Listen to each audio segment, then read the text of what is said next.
আজ দেশ জুড়ে পালিত হচ্ছে শিক্ষক দিবস। আর শিক্ষক দিবস মানেই গুরু শিষ্যের বিশেষ দিন। সকাল থেকে বিভিন্ন অনুষ্ঠান এবং কার্যক্রমের মধ্যে দিয়ে নিজেদের গুরুর জন্য শিষ্যরা এই বিশেষ দিনটিকে আরও বিশেষ করে তুলতে চলেছে নানান কর্মসূচি।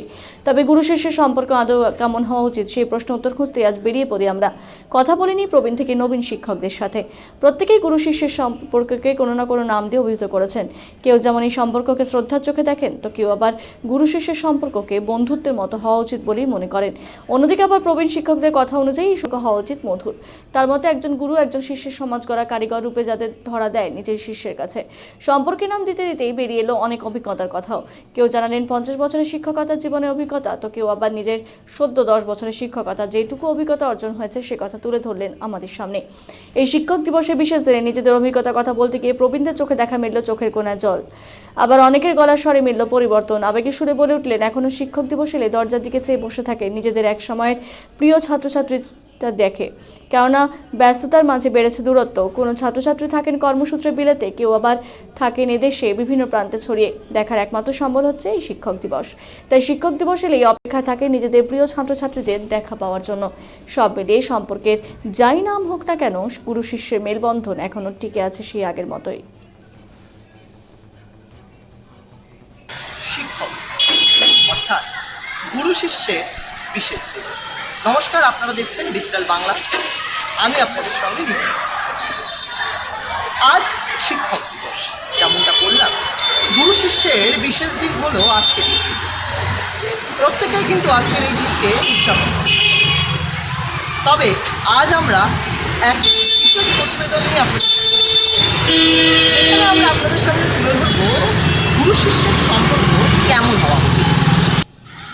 কারণ শিক্ষকতা আমি বলি আর কি, আমি যখন স্কুলে পড়ি আর কি, আমি একটু উপরের ক্লাসে আর কি, সেই সময় একটা বই তখন উপন্যাসী আর কি বলা যেতে পারে, সেটা হচ্ছে মনোজ বসুর লেখা। তখন তো বুঝতে পারিনি আমি জীবনের শিক্ষকতা আমার ব্রত বা আমি একজন শিক্ষক হব আর কি, এটা তখন মাথার মধ্যে আসেনি বা বুঝিও নেই। তো সেই সময় বইটার নাম হচ্ছে মানুষ গড়ার কারিগর। আমাদের মুখ্য চরিত্র হচ্ছে মহিম বলে একটি চরিত্র। অনেক ঘটনা, অনেক কিছু হয়েছে তার মধ্যে, মহিমের জীবনযাপন। তারপরে আরেকটা সিনেমাও ছিল যেখানে মুখ্য ভূমিকা ছিল সৌমিত্র চট্টোপাধ্যায়। যাই হোক, আগেকার দিনে শিক্ষকের গুরু হিসেবেই দেখতে, এখনো তাই দেখে, এবং ছাত্ররা হচ্ছে শিষ্য আর শিক্ষক মহাশয় হচ্ছেন গুরু। গুরু এবং শিষ্যের মধ্যে যে সম্পর্ক পরম্পরা থেকে একেবারে অতীত থেকে যদি চলে আসে, তাহলে আমি বলবো একটা মধুর সম্পর্ক, শ্রদ্ধার সম্পর্ক, ভালোবাসার সম্পর্ক। এবং কি বলবো, মানে গুরুর কাছ থেকে মানে শিষ্য অনুপ্রাণিত হতো। গুরুর জীবনযাপন, গুরুর ভালোবাসা, গুরুর উপদেশ শিষ্য গ্রহণ করতে, মানে ছাত্র গুরুকে দেখে জীবনকে গড়ে তুলতে। আমরা এরকম মাস্টারদের কাছে ছোটবেলায় পড়াশোনা করি, যাদের আমি বলি আমার জীবনে একজন মাস্টার অনেককে পেয়েছি। তার মধ্যে একটা GDS sir, Durga Das sir. আমি কোনোদিন থেকে উচ্চস্বরে কথা বলতে শুনি, মানে 365 দিন মানে কথা বলতে বলছি, স্কুলে আসতে হাঁটুর উপরে ধরছি, পটুয়ার মতন হচ্ছে তার পরে। আর তখন তো 50 টায়ারের জঙ্গল। উনি বলতেন কি, plain living and high thinking, সহজ সরল জীবনযাপন যে শিক্ষকের হওয়া উচিত। হ্যাঁ, তার মানে শিক্ষক না খেয়ে থাকবে বা এরকম করে জানা, কারণ ছাত্ররা তোকে দেখবে। এখন যদি দেখা যায় শিক্ষক নেশা ভান করছে, অপ্রিয় কোনো কিছুর মধ্যে জড়িয়ে যাচ্ছে, ছেলেটা শিখবে না। আমার মতে গুরু শিষ্যর সম্পর্কটা খুব বন্ধুত্বের হলেই ভালো হয়। কারণ যে ছেলেটাকে আজকে সমাজ থেকে সবাই ভাবে যে বাচ্চাটা একদম খারাপ, মানে বাড়ি থেকে অনেকে এসে আমাকে বলে যে ওনা খুব টিভি দেখে, ওনা একদম এই হয়ে গেছে ওই হয়ে গেছে, একটু দেখবেন ম্যাম। কিন্তু প্রত্যেকটা বাচ্চার মধ্যে কিছু না কিছু গুণ আমি পাই, ঠিক আছে? পড়াশোনাটাই তো সব কিছু না, না এটা মানে হয়তো সে খুব মানে হয়তো সে অন্য কোনো লাইনে তার খুব ফোকাস আছে, যার জন্য পড়াটাকেও একটু সাইডে রেখেছে, ঠিক আছে? কিন্তু যেহেতু এখন এটাই মানে বাড়ির লোকের ধ্যান জ্ঞান, তো তাই আমার মনে হয় যে আগে বাড়ির লোকের একটা বাচ্চাকে বোঝা উচিত, পরিবেশটা দেওয়া উচিত, তারপরে তাকে আমি সবকিছু শেখাবো। কারণ কি, পরিবেশ পরিস্থিতি যদি একটা বাচ্চা সঠিকভাবে না পায়, তাহলে কিন্তু সেই বাচ্চাটার পরিস্থিতিটা অনেক সময় একটু মানে সবার ভাষায় একটু বিগড়ে যেতে পারে।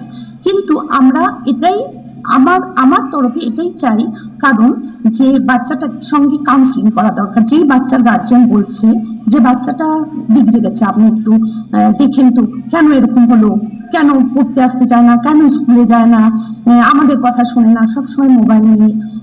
তো অনেক সময় গার্জিয়ানকে যেমন আমি বলি, মোবাইলটা তো আপনি কিনে দিয়েছেন, কিন্তু মোবাইলের ভালো দিক আছে, কিন্তু সেই বাচ্চাটার বয়সটা হয়নি যে ভালো দিকটা সম্পর্কে ও জানতে পারবে। আমরা যখন ছোট ছিলাম তখন কোনো একটা সিনেমা হলে এই লেখা থাকলে আমাদের বাড়ি থেকে আমাদের তাকানোরও ইয়ে ছিল না। প্রথম জায়গাটা হচ্ছে শ্রদ্ধা, এবং সেই শ্রদ্ধাটা পারস্পরিক, এবং এই শ্রদ্ধাটা ঠিক ওই পায়ে হাত দিয়ে প্রণাম করা ধরনের শ্রদ্ধাটা নয়। সেটা হচ্ছে যে একজন গুরু এবং একজন শিষ্য, সেটা হচ্ছে সম্পর্কটা যখন তৈরি হয় তখন অবশ্যই দুই পক্ষেরই সেখানে দায়বদ্ধতার জায়গা থাকে, এবং এই দায়বদ্ধতাগুলো এইভাবেই গড়ে ওঠে যে শিষ্য চায় গুরুর কাছ থেকে সে অনেক কিছু শিখবে, অর্থাৎ সে যা তার অভীষ্ট লক্ষ্য সেটা সে গুরুর কাছ থেকে অর্জন করতে পারবে বলেই সে সেখানে আসে। আর গুরু ও শিষ্য তাদেরকেই ভাবতে পারেন, ছাত্র হয়তো সকলে হয় কিন্তু শিষ্য হয়তো সবাই নয়, তাদেরকেই ভাবতে পারেন যে গুরু নিজে যেই মনস্তত্ত্বে বিশ্বাস করেন, নিজে যে জীবনযাত্রায় বিশ্বাস করেন, নিজে যে মূল্যবোধকে বিশ্বাস করেন, সেই মূল্যবোধে তার যেই ছাত্রকে বা তার যে কনিষ্ঠকে তিনি জারিত করতে পারবেন, অনুপ্রাণিত করতে পারবেন, উদ্বুদ্ধ করতে পারবেন, তাকে তিনি শিষ্য হিসেবে গ্রহণ করতে পারবেন। আমি টিপিক্যাল আশ্রমিক কোথায় গুরু শিষ্য পরম্পরাটা হয়তো এভাবেই চলে। সেখানে গুরুও বেছে নেওয়ার চেষ্টা করেন যে কাকে তিনি শিষ্যত্ব দেবেন, আর শিষ্য চেষ্টা করে যে এমন একজন গুরুর কাছেই আমাকে কোথাও নাড়াটা বাঁধতে হবে যাতে করে আমার যে বাস্তবিক শিক্ষার যে জায়গাটা, সেই শিক্ষাটা সম্পূর্ণ হয়ে ওঠে। যেটা আমি মনে করি যে আমরা সবাই জানি যে ভারতবর্ষ মানে একটা গুরু শিষ্যের সম্পর্কের একটা জায়গা, এবং সেখান থেকে এর থেকে বড় সম্পর্ক আমার মনে হয় না পৃথিবীতে আর কিছু আছে। কারণ আমরা সবাই জানি যে কোনো সাকসেসফুল মানুষের পেছনে কিন্তু একজন গুরুর হাত থাকে। আজকে আমি এই জায়গাটায় যখন আসতে পেরেছি, আমার পেছনে যেমন অনেক গুরুদের হাত আছে, তেমন আপনারা দেখতে পাচ্ছেন যে বেশ কিছু স্টুডেন্টস আমার সঙ্গে আছে, এদেরকে নিয়ে আমি থাকি। তো এটাই সম্পর্কে একটা উদাহরণ। আপনি কত বছর ধরে শিক্ষাগত পেশার সাথে যুক্ত রয়েছেন? আমি বিগত 14 বছর ধরে পড়াচ্ছি, এবং সরাসরি 14 বছর ধরে আমি যেমন টিউশন বা প্রাইভেট এই ব্যাপারটার মধ্যে আছি, বাট লাস্ট 6 to 7 ইয়ার্স ধরে আমি স্কুলের সঙ্গে জড়িত আছি। আমরা কিন্তু আমাদের এই বিশেষ প্রতিবেদনের মধ্য দিয়ে আপনাদের সামনে তুলে ধরলাম প্রবীণ থেকে শুরু করে নবীন শিক্ষকদের যে অভিজ্ঞতা, সেই অভিজ্ঞতার কথা। প্রত্যেকে কিন্তু অভিজ্ঞতার পাশাপাশি সেই অভিজ্ঞতার পরিপ্রেক্ষিতে গুরু শিষ্যের সম্পর্ককে কোনো না কোনো নাম দিয়ে বেঁচে রেখেছে। কারোর জন্য এই গুরু শিষ্যের সম্পর্ক মধুর সম্পর্ক, তো কারোর জন্য আবার এই সম্পর্ক শ্রদ্ধার সম্পর্ক। আবার অপরদিকে অনেকেই কিন্তু বলছেন এই গুরু শিষ্যের সম্পর্ক হওয়া উচিত বন্ধুত্বের। প্রত্যেকের কিন্তু আলাদা আলাদা মতামত, এবং অনেকেই কিন্তু নিজেদের অভিজ্ঞতার কথাও আমাদের সামনে তুলে ধরলেন, এবং অভিজ্ঞতার কথা জানাতে গিয়ে চোখের কোনায় কিন্তু জলের আনাগোনা দেখা গেল শিক্ষক শিক্ষিকাদের। অভিজ্ঞতার কথা তুলে ধরতে তারা কিন্তু একটু হলেও ভোগ করলেন। অনেকেই কিন্তু তাদের প্রিয় ছাত্রছাত্রীর কথা মনে করলেন, এবং অনেকেই আবার জানালেন এই শিক্ষক দিবসের দিন তারা কিন্তু তাদের ছাত্রছাত্রীর দিকে চেয়ে বসে থাকেন।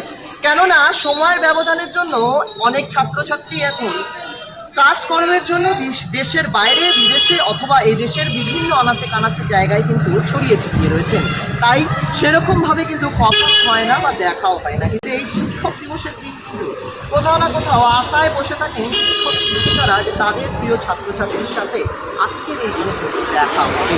এই অভিজ্ঞতার কথাও কিন্তু যেমনটা জানালেন ঠিক তেমনই সম্পর্ক, প্রত্যেকটি গুরু শিষ্যের যে সম্পর্ক সেই সম্পর্ক কিন্তু নিজেদের মতো করে কিন্তু নামও বাঁধে। সমস্ত কিছু কিন্তু এই বিশেষ প্রতিবেদনের মাধ্যমে আমরা আপনাদের সাথে তুলে ধরলাম।